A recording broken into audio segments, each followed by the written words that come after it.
Gate থেকেই জয় শ্রীরাম নিয়ে উত্তক্ত করছে। আমরা কিচ্ছু বলিনি, আমার কর্মীকে আমি সহনশীলতার সহিত নিয়ে যাচ্ছি। তারা জিতেছে, আনন্দ করুক, তারা কি ভাষায় আনন্দ করবে, তাদের চলন বলনে কি কম করতে পারে, আমার আপত্তি নেই। আমি কলেজ মোড় পার হচ্ছি, একজন হঠাৎ করে এসে মোশাররফ হোসেন মুর্দাবাদ বলে বিজেপির কর্মী, 2-3 জন ধাওয়া করে একজন এসে গাড়িতে আক্রমণ, গাড়ি ভাঙচুর করলো, আমার হাতে লেগেছে। তারপরে সে তাকে দৌড়ে যে সবাই ধরলো, পুলিশকে তুলে দিল, পুলিশ তাকে ছেড়ে দিল। এই বিজেপি কি চায়? তারা নেই আজকে রাজ্য জিতেছে, কটা সিট বেশি পেয়েছে, তার মানে রাষ্ট্র বিজয় করে নিয়েছে, মগের মুলুক গ্রামে রাজত্ব পেয়েছে। তা হতে দিব না আমরা। কি কারণে আমাকে আক্রমণ করলো, গাড়ি ভাঙচুর করলো? আমি তো বেশ যাচ্ছিলাম, তারা আনন্দ করছে, করুক, কোনো ডিস্টার্ব দিতে দেন। উল্টে আমার কর্মীকে বললাম চলুন বাড়ি চলো, সবাইকে আমরা পাঠিয়ে দিয়েছি। সে আমাকে অতর্কিত হামলা মুর্দাবাদ বলে ঝাঁপিয়ে পড়ে গাড়ি ভাঙচুর করে, ওটা গাড়ি ভাঙচুর করলো, তারপর আমার হাতে লেগেছে।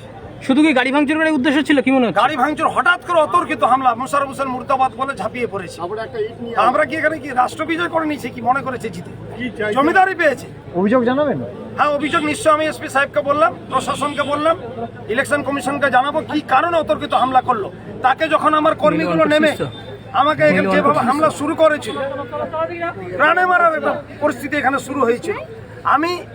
আমার কর্মীগুলো দৌড়িয়ে পিছনে ছিল, তারা ধরেছে, পুলিশকে তুলে দিয়েছে, পুলিশ সঙ্গে সঙ্গে ছেড়ে দিল। কি কারণে পুলিশ ছাড়লো? কি করতে চায় তারা? রাজ্যটাকে সন্ত্রাস করতে চায়, ভয়ভীতি সন্ত্রাস সৃষ্টি করতে চায়। কি করবেন?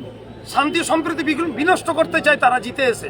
তারা রাজ্য কি করে চালাবে? আজকে যদি জিতার মুহূর্তে সরকারিভাবে এখনো তারা রাজ্য গঠন করতে পারেনি।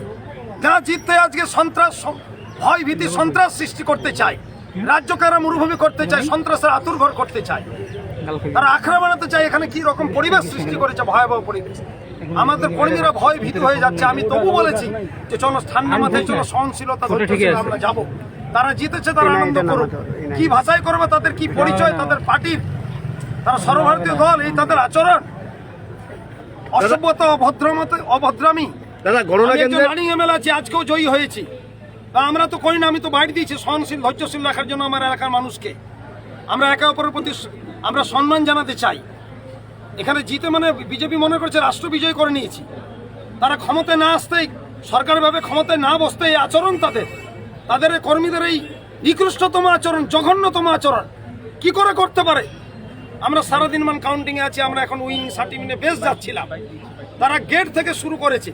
আমি চুপচাপ সহ্য করে আমার কর্মীগুলোকে পার করেছি। তারপর আমি একা গাড়ি নিয়ে যাচ্ছিলাম।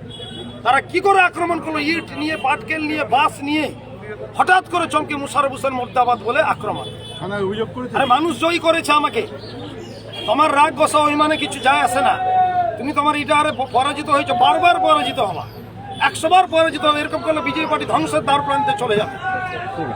দাদা, গণনা কেন্দ্রের 100 মিটারের মধ্যেই আপনার এই গাড়ি ভাঙচুর, কি বলবেন এই বিষয়ে? পুলিশ ছিল, আমি গাড়ি আস্তে করে নিয়ে যাচ্ছিলাম, অতর্কিত হামলা, বাস নিয়ে, ইট নিয়ে, পাথর নিয়ে গাড়ি ভাঙচুর করেছে। পুরো আমার হাতে লেগেছে। মোবাইল ছবি ঢুকাই দিয়েছি, আমি বেঁচে গেছি। আমি সঙ্গে সঙ্গে প্রশাসনকে অভিযোগ জানালাম। আমি এখন অভিযোগ জানিয়ে এখান থেকে যাব। কি আরম্ভ করেছে তারা সরকারিভাবে ক্ষমতায় না এসে, আচরণ তাদের কি মনে করছে তারা? রাজ্যকে তারা এখানে কি মরুভূমি বানাবে? এখানে ঠিক আছে।